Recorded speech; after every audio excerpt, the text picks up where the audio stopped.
guys, it's Mia and welcome back to Movies with Mia. Today I'm going to be reviewing Final Destination Bloodlines, the newest addition to the Final Destination franchise after about a 15-year recess. Now normally in my long-form film reviews I talk about what I liked and didn't like and give it a star rating, but because this is part of a franchise, I'm going to be dissecting it a little bit differently. No spoilers here, I promise. The Final Destination films, while they all slightly differ, have three common traits.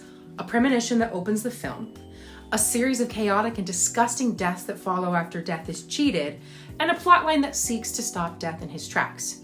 Now for this review, I will be discussing Bloodlines in the context of these three criteria.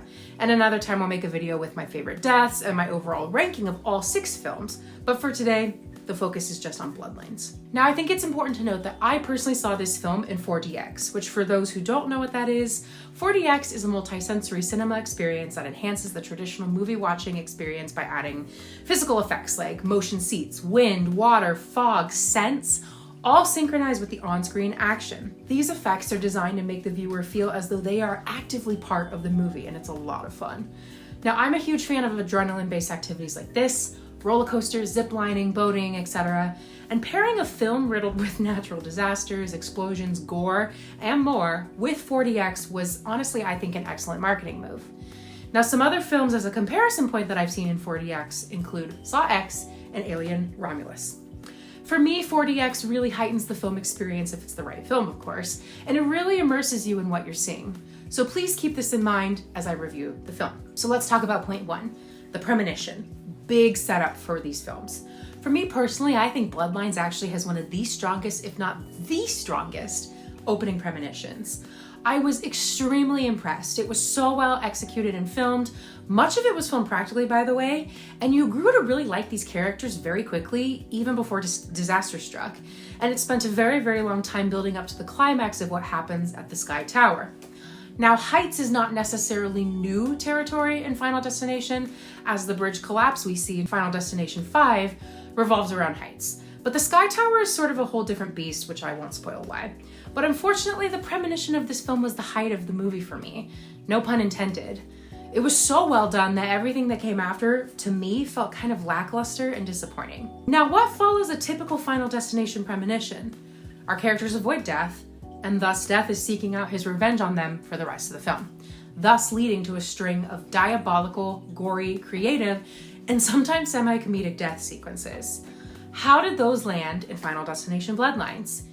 For me, none of these deaths would make my top 2 or 3. The use of CGI was a bit excessive despite a lot of this being done practically, and some of them were so fast, like with not as much buildup as previous films, or goofy, that they didn't stick with me. That's okay. Final Destination is far from a serious franchise.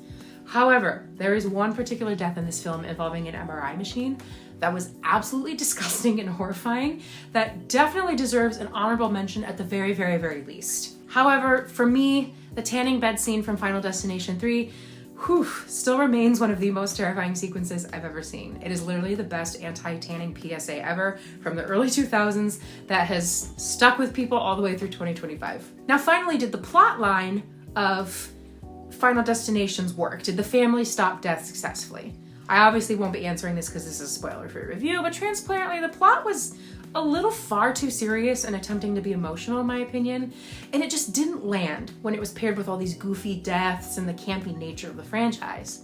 Now it certainly serves the plot technically, because given this story does revolve around a family and death coming for those who are, related by blood, but I don't think it elevates the story at all. If anything, it's actually distracting because the tone feels so mismatched.